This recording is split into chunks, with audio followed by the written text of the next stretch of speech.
gentleness of your eyes, I am led to meet myself. In your mirror there lies my heart, so full of pride, yet still you draw me near.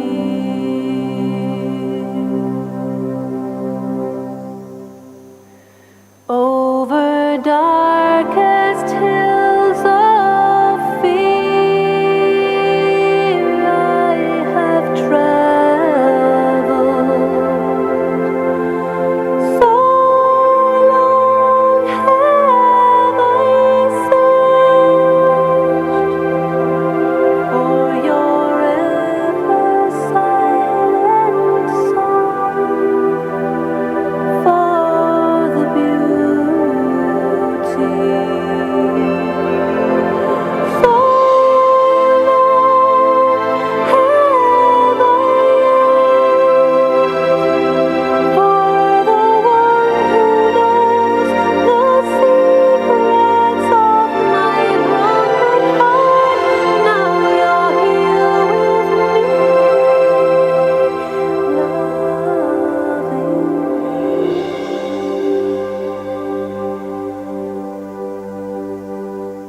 Let me live inside your hands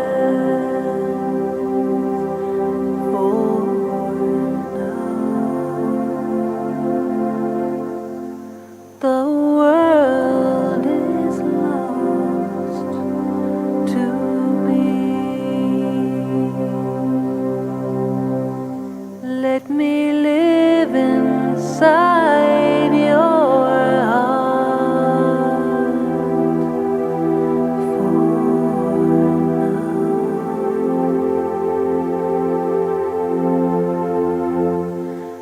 The world is lost to me.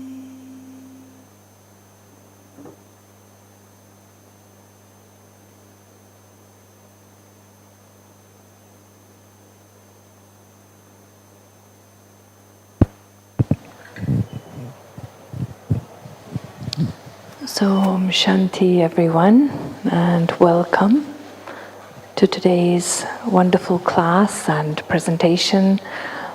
And I'd like to introduce Sister Margot from Australia. Sister Margot's been with Baba for almost 20 years and lives in Sydney. And she is part of the Australian management team for Australia. Sister Margot has a very special place in my heart because she cares for people. She really genuinely cares and loves and looks after people, which is what I believe is the core of our spiritual life. And so today's presentation, Give No Sorrow, Accommodating to a Trauma-Sensitive World, is really about how we can look deeper into ourselves and make sure that all that we are doing in our life is creating joy and happiness. And I've personally seen this presentation, and I know you'll really enjoy it. So,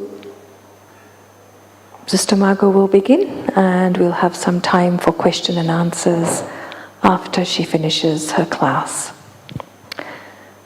And when we do finish the class, we're going to spend 15 minutes having some more meditation for Nirmala Didi. Okay? Om Shanti. So we need to put the lights down, please, so we can see the screen. Thank you.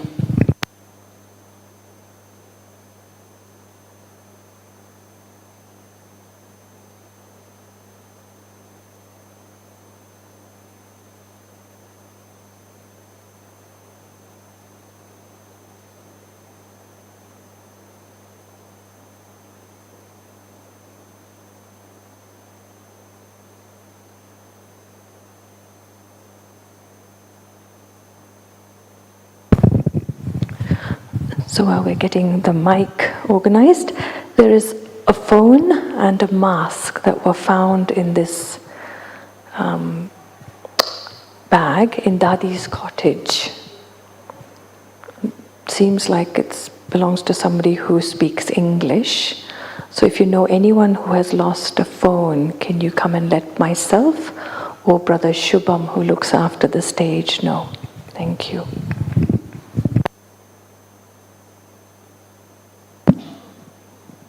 Thank you. Om Shanti. So today we're looking at how we can improve our capacity to not give sorrow, and understanding more the context of the world that we're in, and the added sort of need there is for us to really focus on this aspect. I was sitting in Om Shanti Bhavan this morning and meditating on the two pictures of Dadaji on the one hand and Didi Manmohini on the other.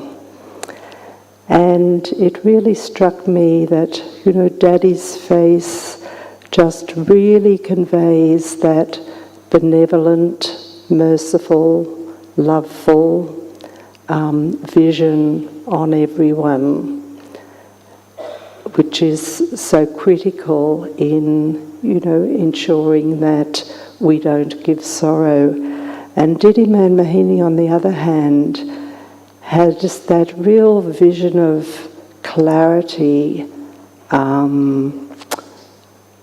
purpose in a way, an ability to sort of see into the distance. These are the things that were coming to me from looking at her, and to really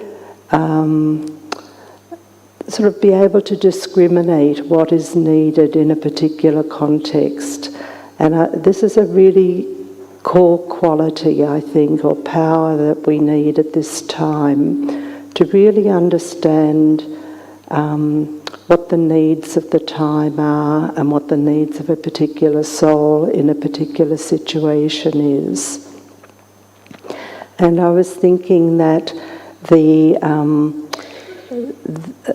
how complementary these qualities are, and both are really so important in being able to develop our capacity to not give sorrow.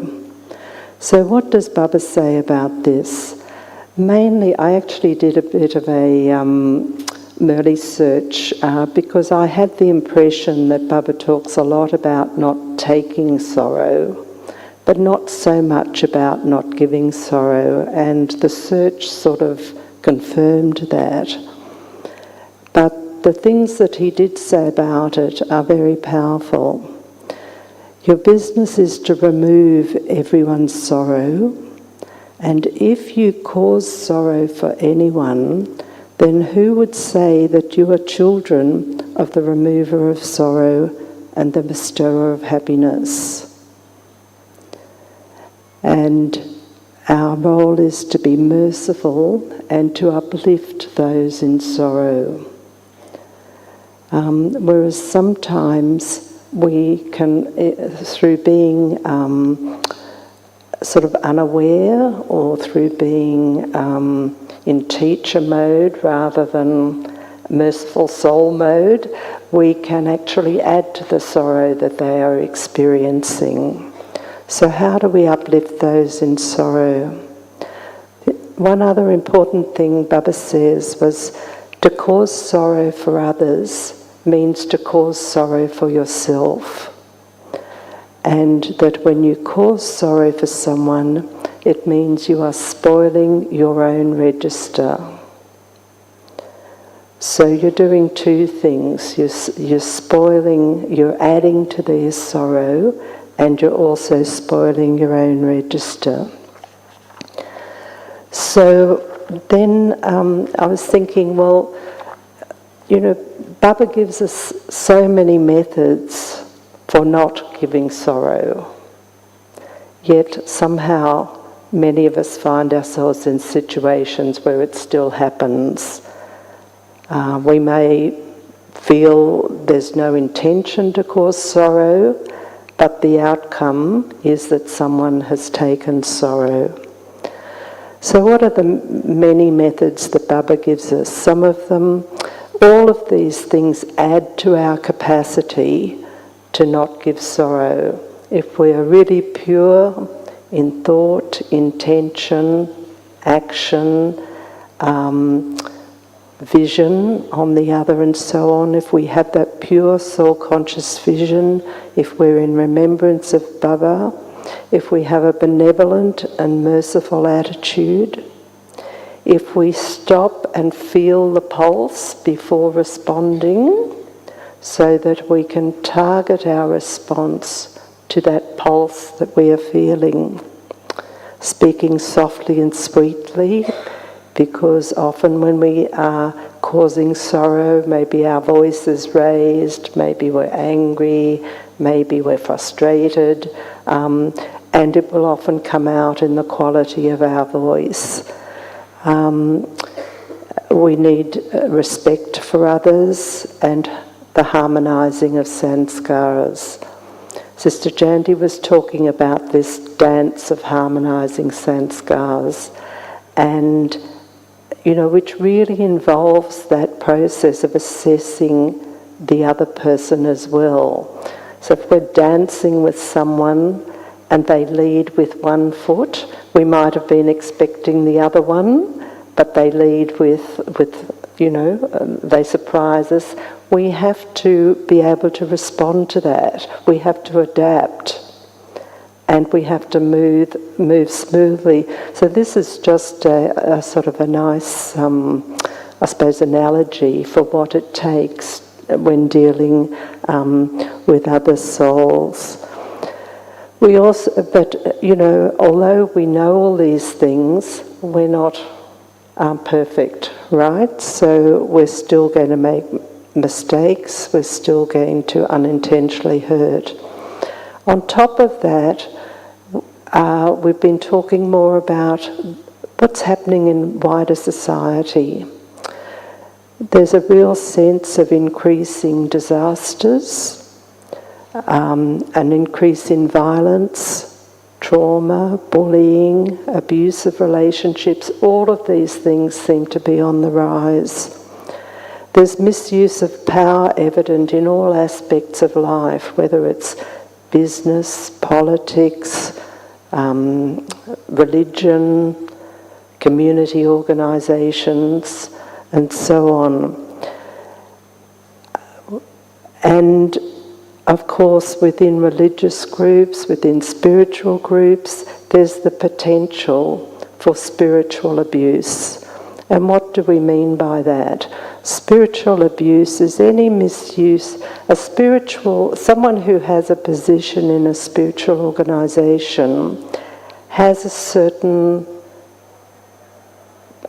maybe unacknowledged power, but whoever comes to them is coming to a person they see as should be a person of integrity, a person above misusing the power of their position, and that there's an imbalance. So whether it's a teacher with a student, a leader with a follower, a older person versus a younger person, male versus female, and so on. All of these sort of characteristics can bring a sense of an imbalance in the power ratio. And so if someone comes to a spiritual leader or a spiritual teacher, they're coming often from a place of some vulnerability and seeking something that they feel that they don't have. So there's there's a dependency in that sort of relationship. And, over the last 10 years there's been an explosion of information about all the sorts of abuses that can occur through misuse of power in spiritual organisations. And along with that, a growing awareness and lowering tolerance for any actions by religious or spiritual leaders, teachers and so on that are seen as an abuse of their position or as causing sorrow when they should be doing the opposite of that. Baba says to us, towards the end, do you hear the cries of the people? That increasingly the rates of bad fortune, trauma and so on are increasing, and we have to be sensitive to those cries. And it sort of came to me, what extra knowledge and methods and self-transformation do we need in order to be better able to handle that? And why is it increasingly important now? How, and particularly how might we draw on science and research to increase our capacity to uplift those in distress and be sensitive to those experiencing trauma? Because there's a very specific body of knowledge now which has been well researched about the whole concept of trauma and what is helpful in your interactions with people who've been suffering trauma, or if you happen to go into situations. Many people from spiritual groups offer support, for instance, after disasters. It's important to know what sort of support is going to be most useful in that context. So firstly, just, if you are faced with anyone who is suffering, what do we have to offer? The most important thing when people are suffering is to offer them a safe haven. When people are suffering, they've experienced some sort of shock or situation where their world has been turned upside down in some way, when what they thought they could take for granted is taken away from them. So there's a loss of control, there's a loss of sense of stability, there's a loss of safety of what is known. So the sort of atmosphere that our BK centres offer really match the needs often. So they provide a sense of stability, calm, peace and positive. And we have to also emanate that, whatever situation we're in, if we're in interaction in those contexts, that our responses have to be ones of offering comfort and soothing through voice, gestures, comforting touch if that's appropriate, though it's not always, and offering some hope, not false hope, but through positivity, trying to find some resource of hope for them. And listening. As Brahmins, there's very strong sanskar in Brahmins of teaching, giving Baba's knowledge, sort of giving advice, telling people what to do. And in this sort of situation, that's often not what is most needed to start with. Often people who are suffering, they really they have a need to tell what's going on for them and to feel heard and understood. So listening and demonstrating understanding through thoughts, words and actions, and then helping them to develop the powers to tolerate and face the source of suffering. One of the reactions of sort of shock and traumatic events is that people lose the capacity for a period of time to really face or understand even what has happened. I remember once my father-in-law died in hospital, and it was such a shock to his wife. You know, he'd gone in for what appeared to be a fairly routine surgery, and something went wrong, and over a number of days he progressively deteriorated and passed away. And my mother-in-law was in such a state of shock that she lost all memory of him being in the hospital, of having been told that he'd died, and kept asking over and over again, where is he, why isn't he here, and so on. And, you know, that's just one example, you know, and that's, I mean, it's a big shock, but it's a single discrete shock. But many people have suffered much more complex and prolonged shocks and so on. So you can understand that the impact of that and their ability to really ground themselves in the reality of what's happening can be temporarily and sometimes long term really disrupted. So, one of the things that we're trying to do is help them to face in a gentle way what's actually happened.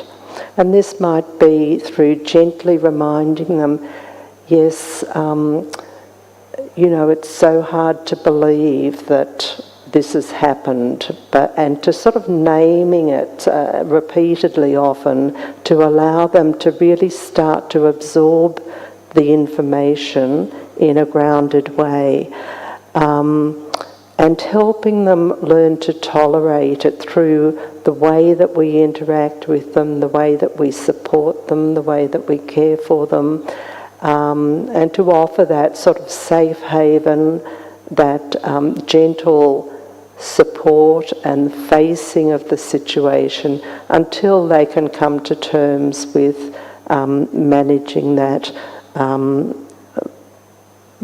you know, in a better way. So showing compassion, care, concern and upliftment is so important, and offering that practical help for immediate needs when it's feasible to do so. So it might be taking, you know, offering them, you know, to stay with you, for instance, or, you know, in the example that I gave, we ended up deciding that we would take her back to the hospital and, you know, visit the place where she had seen him and so on, and, you know, gently try and help her come to terms with understanding that. And that did largely work, you know, it helped in the process. But, you know, there are lots of important considerations, like you have to feel the pulse. I think in the first instance, we actually called the doctor and he helped give her something to help her sleep the night so that she had a bit of rest and respite. And then we went back and we talked to the doctor again and so on, and she was able to gradually come to terms with that. Of course, there are much more complex situations, but if it's within your means to do so, practical help is often more valuable at this point in the process than you know, any sort of teaching or spiritual, normal spiritual practices and so on. Helping them see their specialties, their strengths, and to develop hope is important. And helping them find, rather than telling them what to do, helping them to find their own coping methods, you know, and giving them choices is really important. What, you know, what do you most need at this point? What would you like to do? We could do this or that, or is there something else you'd like to do? But really giving people choice, tapping into so you could combine an understanding of their specialties and the ways that they cope, and helping them, develop in small ways that ability to cope a little bit better. And when they're more settled and in a better place, you can consider the longer term needs and the sort of spiritual care that they may need from that. So what not to do when people are suffering? The first thing I would say is don't tell them it's their karma. This is not the time to go into a lesson about karma. And it's surprising how often that is what happens. And people really very often are just not able to hear that message at all, and in fact it can be harmful. It can be perceived as blaming, being blamed and judged, what in the West we would call blaming the victim. It lacks a natural empathy, compassion and kindness and a sense of understanding where this person is at. And literally we know from science, from research and so on, that when people are in shock, they are unable to absorb that sort of information and knowledge. If someone's given a cancer diagnosis, for instance, we know that after the first, after hearing that, their likelihood of hearing all the following instructions and explanations is very much reduced. So it's well established that when you've had a massive shock, your ability to take in information at that point in time is greatly reduced. So you really have to modify, your way of responding as well. And, referring to karma at this time can compound their distress and turn the person away when what they're needing is relief and comfort. It's important that you take the time to listen and demonstrate understanding, and a failure to do that can make you look uncaring, not someone that they want to come back to, and so on. And I have a background in both education and psychology, so I'm always interested in trying to understand how we decide what people, or how we understand what people need at different points of time, and what's going to most help them learn, transform, change, and so on. So a well-known sort of theory from psychology is Maslow's hierarchy of needs, and probably many of you have already heard about this. And there are debates about how relevant or evidence-based this is, but it has a lot of intuitive sense. And basically it's saying our first and most basic needs are physiological needs, so things like water, food, warmth, shelter, and so on. So, and if we don't have those, and if you look developmentally, a baby, in the early stages, they need feeding, they need being wrapped up and kept warm, they need plenty of time for sleep, and they need some comfort and so on as well. Safety needs are really paramount. If people don't feel safe, it's hard for them to be motivated by higher needs like, spiritual needs and self-esteem needs and so on. Then come the psychological needs, and finally the self-fulfillment or self-transcendent sort of needs, where we're searching for a higher purpose in life, we're looking for spiritual answers and so on. We're looking to transform ourselves and experience the world of the spirit more. Now these are not sort of mutually exclusive. We can all, move backwards and forwards in these sort of needs. When we're really hungry or really thirsty, it's hard for us to focus on any other sort of needs until we satisfy that need. Similarly, if we don't have somewhere safe to be, we can't focus much on other things. So it's important to keep this in mind in targeting how you respond to different people. So if you've someone who's been through a major disaster, we had huge bushfires in Australia, and a lot of people, they lost their home, they lost their livelihood, they lost virtually everything they own. And they were they really thought that they were going to die too in the fire. So that's it's a pretty cataclysmic sort of trauma situation. And so, what are their first needs? Shelter, water, food. Those sort of basic necessities, and you move on from that. So we've become increasingly interested in the concept of psychological trauma.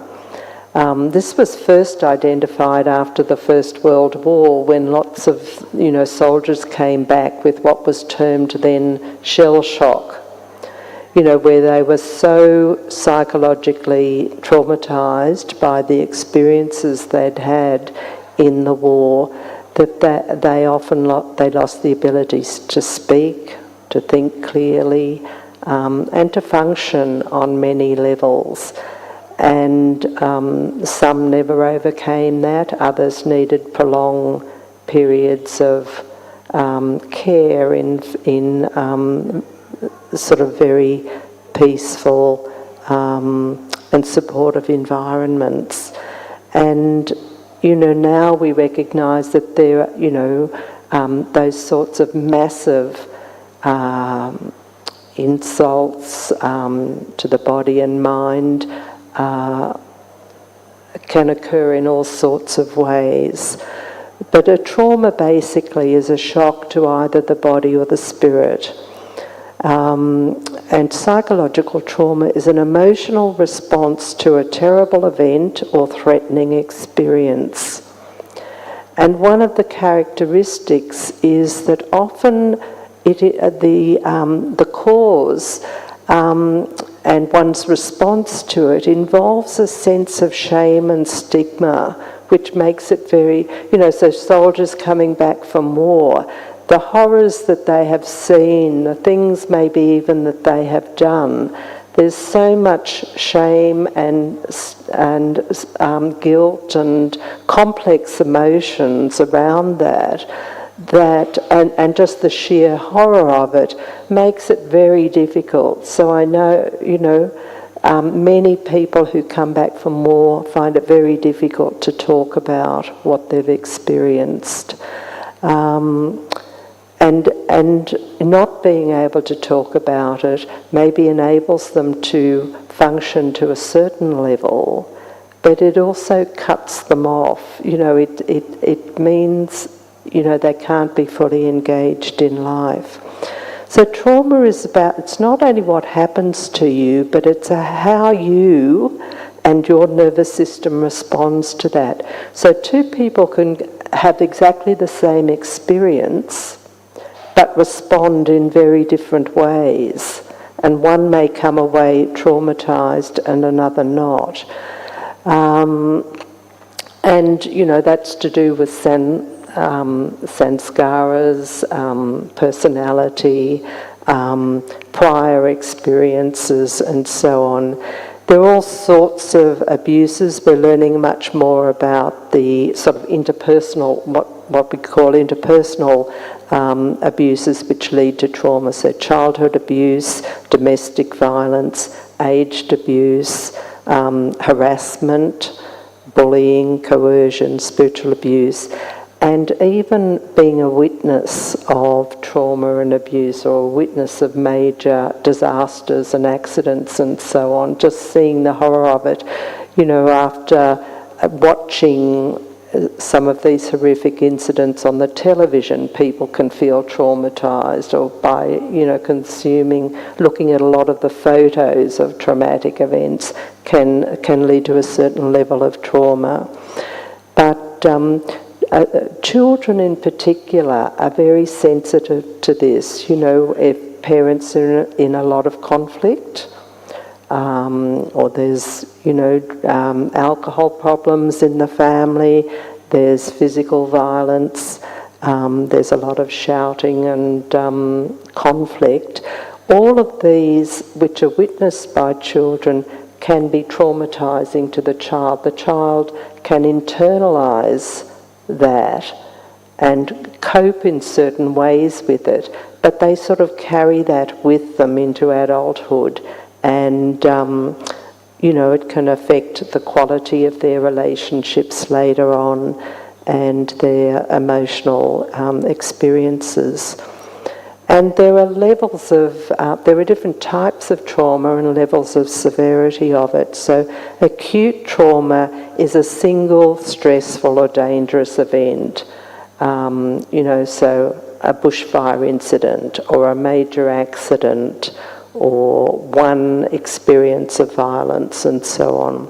Chronic is when there's repeated and prolonged exposure to highly stressful events, things like child abuse and domestic violence and so on, which can go on for years and years and years.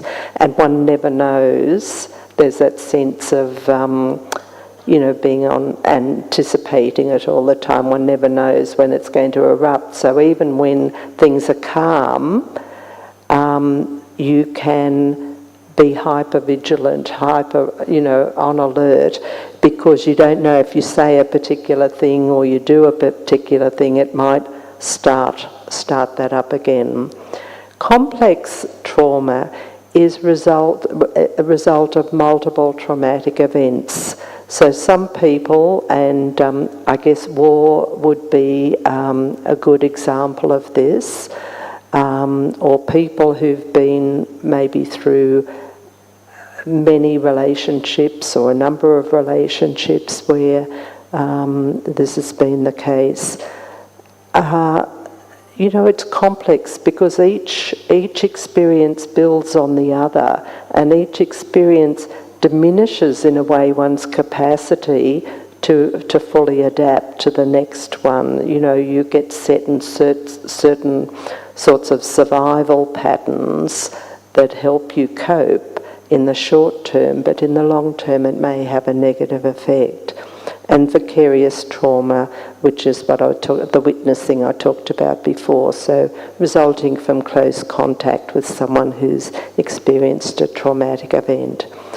The other thing, I won't spend long on this, but it's important to know that trauma is actually now very common. 70% of US adults had faced at least one traumatic event, and 20% of those will develop, 20% of the population will develop symptoms that meet the criteria for post-traumatic stress disorder, a fairly serious case. And a high proportion of children have experienced what we call adverse childhood experiences. So how is all this relevant to us as BKs and to the sort of services that we offer? I think the first implication is that trauma is very likely to be present in many of the people who come seeking meditation and some level of it. People don't tend to come when everything's going well in their life. They're in a happy family relationships, they've got a good job, they have lots of friends, and everything's going fine. They may come because they have these self-actualization needs. They want to explore the spiritual realm and so on. But very often, if you think about all the people and where they were when they came, many of them are coming because things are not going well in their world. They've lost their job, the relationship's broken down, all sorts of things. And this means that it's important as teachers and so on that we're really aware of the state that people come in and the sort of vulnerability. It's like there's a feeling of vulnerability in seeking any sort of help or newness in that situation. And the other important thing is to keep in mind is, we don't think of ourselves as having power. I find if I sort of raise this with, a centre coordinator or something, we don't have power, we don't misuse power and so on. But it's important to recognise that no matter how much you try to be, humble and sweet and not using that power that you have, nevertheless there is an inherent power imbalance, because you have someone who has knowledge, who has yoga skills and so on, who has something to offer, and you have someone who feels they don't have that, and they may be coming from having the feeling that they've sort of failed at certain aspects of their life, or not understanding why things aren't working out for them and so on. So that's what we would call an inherent power imbalance. It doesn't mean it's actively being used, but it's there and we have to be conscious of it and the dangers inherent in that. And I thought, because many of the people, in the early days, many of the people who came to Baba were relatively, poorly educated women and so on. Now when we look at the sort of people who are coming to many of our centres, they're often well-educated people who, have had experience in logic jobs and understand how organisations work and what the what the laws are and what good corporate behaviour, what good organisational behaviour is, and so on. And there's this whole field of ethics and ethical principles which most people, particularly say in the professions, have been well trained in. And so they may be coming with this sort of lens. So I thought it might be helpful to just think, how does Srimat and so on relate to what people may be coming with in terms of their understanding of ethical principles and so on. So I suppose I position myself as a health professional and educator and so on, and one of the core ethical principles there is do no harm. You mightn't be able to cure everyone, you might be able to turn everyone into a Brahman, a fully Paka Brahman, but the first principle is do no harm, which relates to this concept of do not give sorrow. Even if we can't, help people become really happy and so on, at least we don't add to their sorrow. And a duty of care to those we serve is a very core ethical principle as well, and that relates to Baba's sort of call for us to be merciful and benevolent. Acceptance without judgment, being soul-conscious, having a soul-conscious vision on everyone, and assessing their need. So, in any sort of service organisation, for instance, the first thing you do is you assess what are the needs in this situation, understand the power imbalance and meet the needs within the parameters of a proper sort of relationship there. So maintaining pure and clean boundaries, stay in your lane, Baba would say, and have that elevated detachment. Another core concept is competence, self-competence. So you only practice and do things within the area that you are competent in. And for Brahmins, this is particularly important, I think, because sometimes, after serving and doing lots of service, we can become worn out. We can begin to neglect our own spiritual and emotional, psychological well-being, and just think we need to do more and more and more. And this can have a toll on the people around us. So we move beyond being, a good hard worker to actually being sort of impaired in the way that we are working, which is not good for us and it's not good for other people around us. And the other thing is honesty, I think, and our capacity to acknowledge when we've made a mistake. Baba's very clear about this. We acknowledge our mistakes, we tell the Father, and we seek to repair a relationship if we have caused sorrow. We don't just sort of tap ourselves on the hand and say, I won't do it again. But if we know that we've caused sorrow or we've created a bit of a rupture in the relationship, we have a sort of a duty to do what we can to repair that. And the sooner we do that, the sooner we sort of clear the slate, so to speak.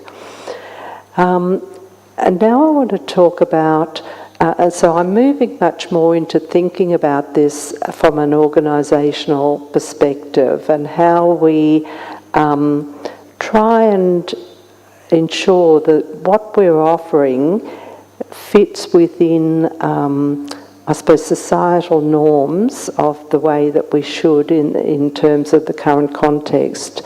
So it's recognised widely that there is an increase in people experiencing trauma, and that many of the ways that services to help people have been set up in the past did not necessarily meet the needs of people with trauma.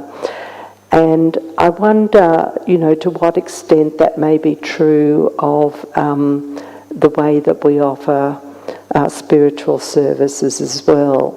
So there's a lot of work that's gone on to what are some of the key principles of trauma-informed care.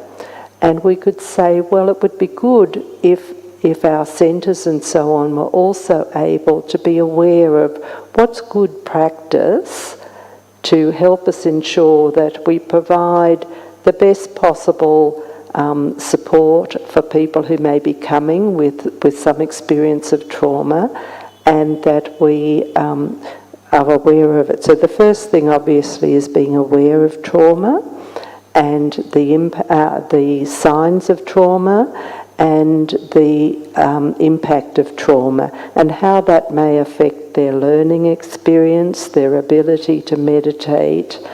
There are lots of implications around, needing, say, short, very short. So you don't throw someone with a serious trauma experience into a 2-hour bhati, for instance, sort of very short meditation experiences, and the ability to process it afterwards would be a much safer way to go with that. So awareness of trauma, ensuring that we're promoting safety, helping rebuild control, and the way that we do that is, for instance, through offering choices. And to give a simple example, one of the impacts of trauma is to make people hypervigilant. That means they're on alert, that they've sensed danger, and they're on alert and they're looking for any sign of it. And so when you get in a hypervigilant state, it means you're sort of constantly aroused and sort of looking out for possible trouble. So if someone goes into a meditation commentary and says, leave your eyes open or leave your eyes closed, or actually closing your eyes can perhaps be more triggering because people might feel more safe to leave their eyes open, or it could be the other way around. But that's a good example of where we can give people choice.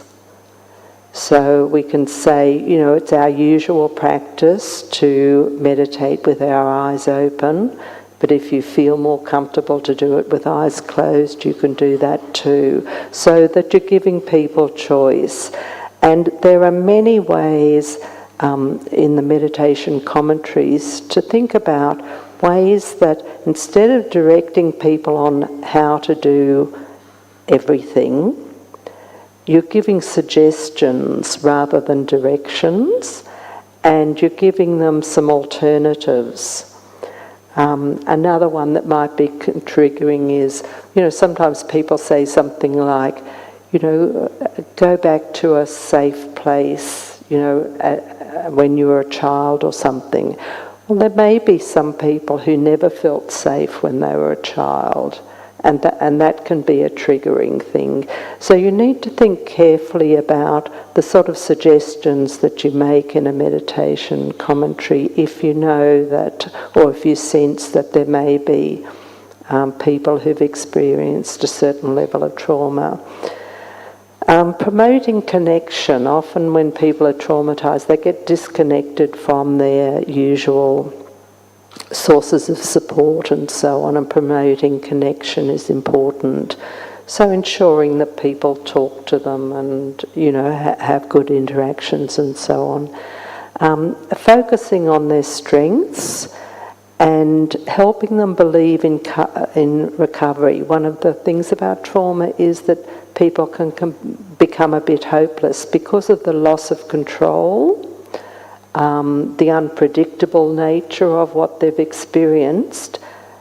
It can seriously damage their capacity to be hopeful for the future, and helping them believe that, some gentle meditation experiences and working through the issues, they can come to a better place.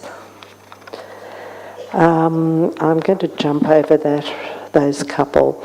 And in terms of the organisation, some of the sorts of policies that we should have as an organisation is really around keeping children safe. And usually in many countries there are guidelines about what a child-safe organisation is, and you can just adapt that to your own needs. But some of the obvious things coming out of the whole, in Australia, and I know in many other countries, we had a major royal commission into institutional abuse of children in religious organisations, for instance. Like the Catholic priests issue that was very prominently exposed in many countries and so on. So an obvious guideline is, you don't have a single person looking after children in unsupervised contexts, and particularly male brothers. But I think it's an important guideline for everyone that you have at least two people who would be present. And in Australia, we encourage parents to, at least one parent to stay with the children as well if we're putting on any activities for children. There are obviously really important guidelines that need to be around retreat experiences, coming to Madhaban with parents for children's programs and so on. Increasingly, we're being required to have abuse prevention policies. For instance, in Australia, for us to get insurance to cover any possible claims for abuse, we have to show that we have a very robust policy and the processes and methods in place to both sort of prevent but also to deal with any complaints that might be made. So that might be harassment, sexual harassment, bullying, sexual abuse, physical abuse, those sorts of things. I mean, the main things that tend to come up in the Brahman world are things like bullying or inappropriate, not dealing with grievances appropriately. So also having a good complaints handling process is really important, and a really clear sense of a policy around duty of care, and that we have an obligation to look after other Brahmins and support them. Because in an organisation, the culture can be such that it is difficult for people to raise issues of dissatisfaction with the way things have happened. And so the policy helps to put it on the agenda, to make everyone aware that there are norms in this organisation, that these things won't be tolerated, and that there is a process for dealing, and that people are encouraged to bring it to the attention of the appropriate people if they feel that something inappropriate has happened. And lastly, this sort of comes from coming out of our Royal Commission about abuse by clergy and so on. It was a very thorough review, and it's quite an interesting document, and they looked at what were the characteristics of organisations where abuse was more likely to occur. And they found that it was more likely in what they called guru-led organisations, where the culture prohibits challenge. Have this pause. Shiv पिता को अब याद करो, मुक्ति धाम तुम्हें जाना है। अपने सुकर्मों के बल पर ही सतयुग में तुमको आना है। शिव पिता को अब याद करो।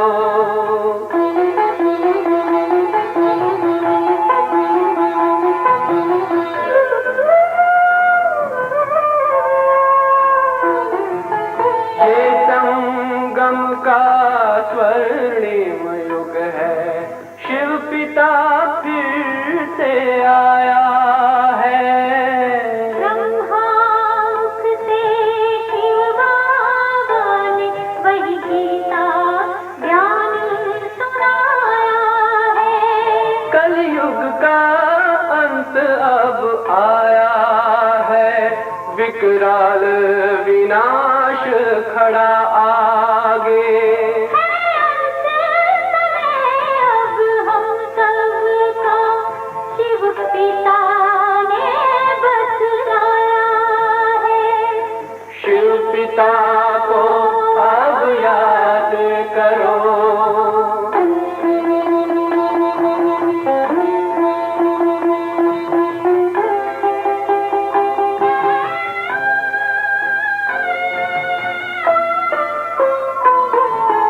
पांडव शिव शक्ति सेना की रणभेरी अब फिर बजती है।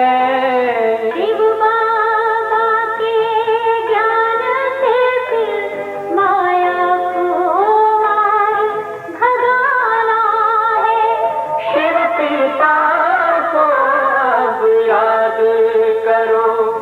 सतयुग में तुमको आना है। शिव पिता को अब याद करो, मुक्ति धाम तुम्हें जाना है। अपने कर्मों के बल पर ही सतयुग में अब तुम्हें आना है।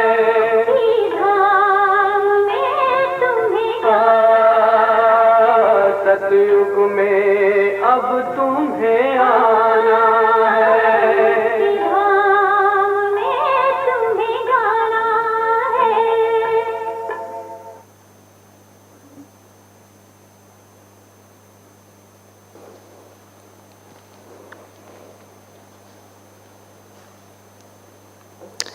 So it's suggesting that organisations need to be open to feedback, to challenge if something is going wrong, and that one of the ways of achieving that is to move away from that sort of guru-led leadership model to a more shared leadership approach, which is obviously what the Yagya has done over a long period of time now. You know, really since Baba left, there has been a model of sharing leadership and, you know, really sort of mutual decision making through that. And this, by sharing leadership, it fosters a greater sense of transparency and accountability, and it can lead to more development opportunities and better outcomes for others. You know, that was a major aim, for instance, of the movement, I guess, since about the 90s within the Brahmin world, to really open up more opportunities. And Baba's been talking about putting others in front and so on a lot more recently and so on. So, and the other benefit of doing that is that it can be more supportive for leaders. You know, where you have a single person who's carrying all of the responsibility, that can be, you know, a lot of, I mean, they're doing it with Baba, but even so, you can see that they're more likely to end up feeling burdened and sort of overwhelmed, and then really not, and it's not training up new leaders. Whereas when it's shared, it can be a very sustaining process for the leaders themselves. They learn from each other, they get strength from each other, they are able to draw on their complementary skills. You know, as I started with that model of Dadiji and Didiman Mahini, you know, they had very complementary skills in a way, and that really worked for the Yagya. And, you know, if you look at the way well-functioning teams work, it's, you know, you don't have a whole lot of people who have exactly the same skills and attributes. What makes a good team work is having people with different skills, different ideas, different sort of bodies of knowledge and so on, so that they can all come and work together and create something that is greater than any of them could individually do. And this is very much the model of the Yagya as well. I mean, you know, from Brahma Baba's leadership at the beginning, you know, so much has been created that is beyond what anyone could have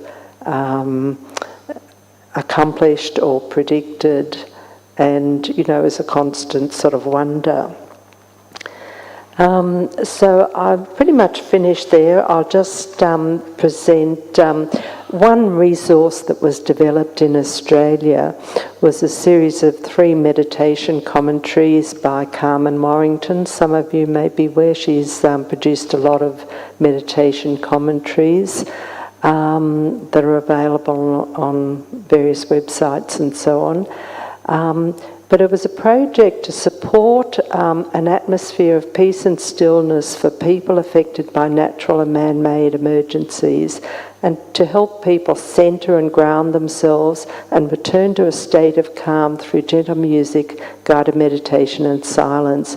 And there are 3 up on the website there. It's the Brahma Kumaris Australia website, and the project is called the Sanctuary Experience. This is designed specifically for use. It came about because there were a number of traumatic incidents. There was a sort of a shooting incident in the CBD in Melbourne. There were a number of fire situations and so on. And we were seeing that increasingly there are these events occurring that cause a whole community to have a sense of trauma and to have difficulty coping with the sort of upset and challenge to their perceived world, and that it would be good to offer something for them, not our usual, straight into the course type of thing, but to just give it, like, be a sanctuary, be a safe place where people can come and help restore their sense of calm and peace and stability. And, they're there for you to have a look at and think about, is there any way that you could use those? And there are lots of other commentaries around. I just draw your attention to these because I was aware of them, and they're available on the website for free and so on. So I'll finish up there, I think, and see if anyone has any questions or comments. Otherwise, we could have some more meditation. Anyone?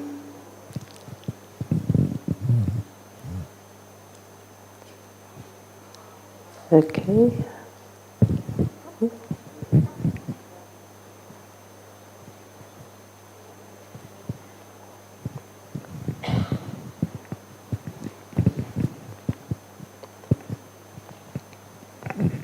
I don't know, just to see if she could speak a little more about this trauma when they're very young people or teenagers, Just a little bit more about the impact of trauma when people are young, teenagers. Look, just as we know with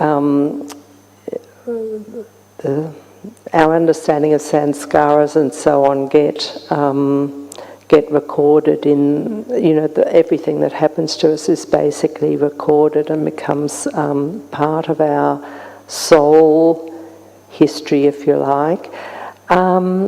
There's also, a lot of evidence that our experiences are also recorded in the body. In this birth. So when children experience a major trauma, whether it's a major loss, whether it's, witnessing conflict and violence, whether it's an experience of violence themselves, being abused or assaulted, that those things are sort of held inside, and very often they're things that they feel they can't talk about. So it gets sort of trapped inside. It's held really, it's sort of actually held in the body, and it can cause people to, they have to learn how to survive in this difficult, particularly when it's an ongoing situation like domestic violence or ongoing experiences themselves, or having a a parent with a mental illness or alcohol and substance abuse problem and so on. These sort of things, they shape the way the person develops, and they activate a sort of survival mechanism. They can activate a sort of survival or coping mechanism within themselves. But very often they don't have anyone they can talk to about it. And it's partly, sometimes they're silenced by parents or others around them. Other times they may just feel a sense of shame or guilt and so on, and they may fear that they won't be believed, or they may feel it's destroying the family unit and so on. There are all sorts of reasons, but they can carry this within them. So when they emerge into adulthood, it can affect the way they form into relationships. It can affect their ways of coping emotionally with certain situations that arise and so on. And many of their actions may come from that more sort of survival, learnt behaviour, rather than what's healthy and effective in the current situation. So that's, for instance, there are some sort of patterns that you see emerge. So a person who's maybe grown up in a family where there's domestic violence, for instance, may also then, as an adult, unknowingly enter into a relationship that also becomes violent and so on. And they may even leave that relationship and go into another one, which is maybe, once again abusive, but in a different way or in a similar way. So it's like you are moulded and formed by the experiences you've had. And often to work through that, you need some additional support through counselling, through having someone trusted that you can confide in and so on. And it takes a lot of courage and strength to face. I'm personally an advocate of counselling for any, Brahmin who feels that there are any sort of issues or patterns in their life that they're not happy with and they're finding difficult to transform on their own. I think counselling can be an added resource that can help you work through these things. And my experience is that when you do allow yourself to do that, it's like a sort of a cleaning of the slate that, Baba refers to, and, you can more freely take yourself to Baba and explore your feelings and experiences. We know the ideal is that, Baba should be enough. But for deeply held things that maybe we're only partially aware of ourselves because we've protected ourselves so much, then it could be difficult to take to Baba because we don't really know, we don't have the right words or we don't know how to do it, and we may be fearful of what may emerge. I mean, one of the benefits of counselling is that it enables us to face certain issues that we don't feel quite strong enough to do on our own, because it can be quite, it can be very fearful. It takes a lot of courage to do that, but if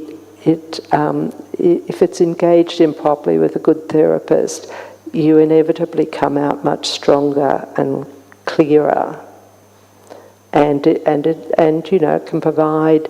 It can add to that experience of being purified and being able to use yoga more effectively to do that for yourself in the future. don't know if that answers. Was there someone over? Maybe not. Another one here, over here.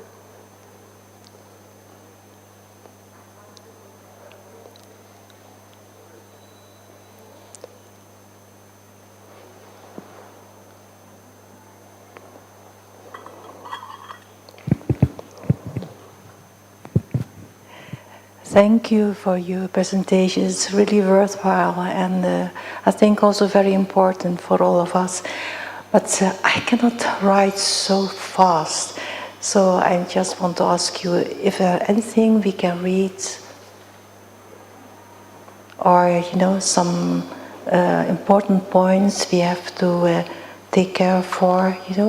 Is there something you can share with us on paper or digital?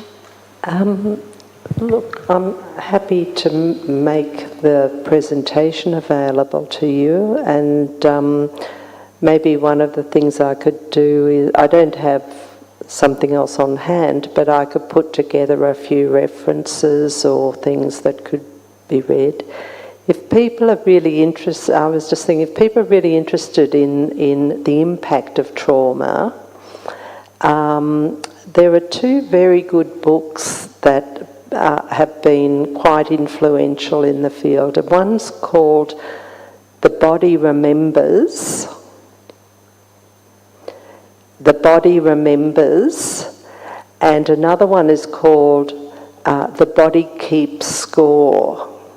So similar sort of themes, if you like, but they really go into the evidence, to support what happens in the body and how the body is changed by the experiences of trauma and so on. And it's, when people have had these sort of devastating experiences, a tendency can often be to close down. And that's an important survival period for a certain period of time. But after that, it sort of traps you and stops you developing more fully. So it is helpful to understand, if you've been through an experience or have a sense of having unresolved things inside you. And I think, if you feel like you need some extra help, anyone who feels like they need a bit of extra help with it, then, having someone trained to do that with can be a good thing, but also reading some resources. And there's a lot on the internet, there's a lot of... you have to sort of discern what's a good resource, I guess. But there are a lot of resources now. But this whole movement towards trauma-informed, trauma-sensitive, those sort of terminologies. There's lots of guidelines available from government bodies and health agencies and organisations, if anyone's interested in exploring that a bit more. The basic principles are very accessible, and they're very complementary with Baba's knowledge. Being aware, being sensitive, being...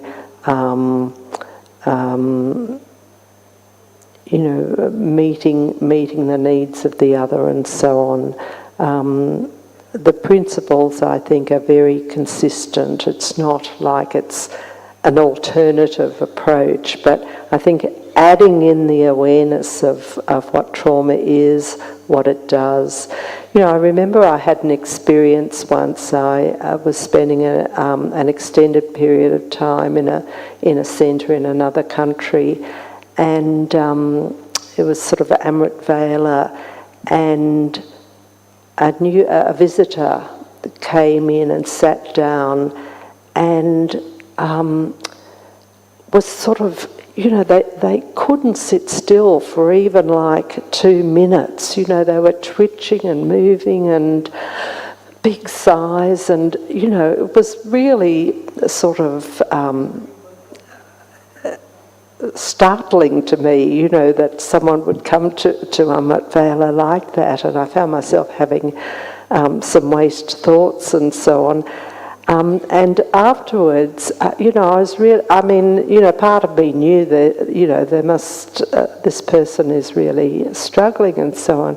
But I learned much more about the person's story, and, she had been through massive traumatic experiences and so on, and her whole body was still reacting to all of that. And, and I observed how over the course of a week, it gradually improved every day and so on, and it still had a long way to go. Like, it was an extreme sort of level, I guess. But it really, having that knowledge allows you not to jump to judgment. And when you see certain signs of distress, of reactivity, one of the things trauma does is it makes you very reactive. It comes from that hypervigilance, that sense of a threat, something bad could happen at any moment, and so you become very reactive.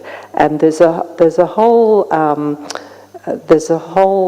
body of knowledge around how to soothe the nervous system when it gets in that sort of state. And there's a whole concept of self-soothing. One can learn to soothe oneself. Some people find it, if you just sort of pat yourself on the heart, or you just stroke your arm and so, if we're trying to comfort a child, we naturally stroke them on the back, or pat them, or encircle them in our arms and so on.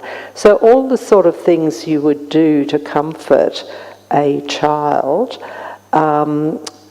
are also effective, for yourself when, if you find yourself getting in that state.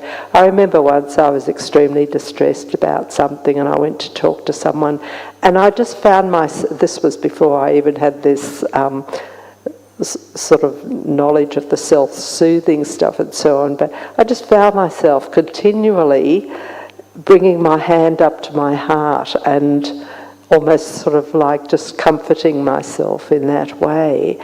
And it was only later I realised, yes, I was really just trying to comfort, like it was difficult to talk about these things, and that's an effective way to help me comfort. Other people might hold, when people get stressed, sometimes you see they sort of close in on themselves and sort of close their body language. It's sort of like they're protecting themselves. And there's a whole area also, someone was asking about resources and so on, of self-compassion. Sarah Eager in London has sort of given a number of courses, and there are some classes, I think, available on the web and so on that too. But the whole area of self-compassion is a really well-researched method of soothing and caring for yourself when you know that you've been through or you have some unresolved issues there. So self-compassion, and the other key word that's worth doing a little bit of Googling on is loving kindness. So self-compassion, loving kindness, self-soothing, and emotional regulation is another term. So how we soothe a activated nervous system. Thank you. I think we'll leave it there, and I'm sure Sister Sona has some things she'd like to to say. A huge thanks to Margot from everyone, really. This is not an easy topic to talk about, and I think you've done it more than justice, so thank you very much.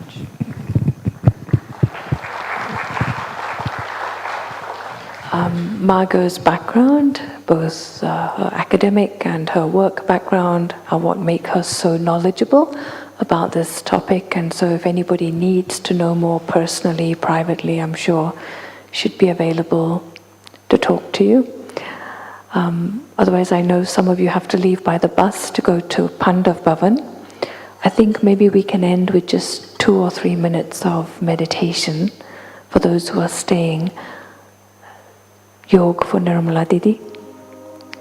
And I think again, if there's anyone who needs any other support, we're so lucky to have Margot with us. Om Shanti.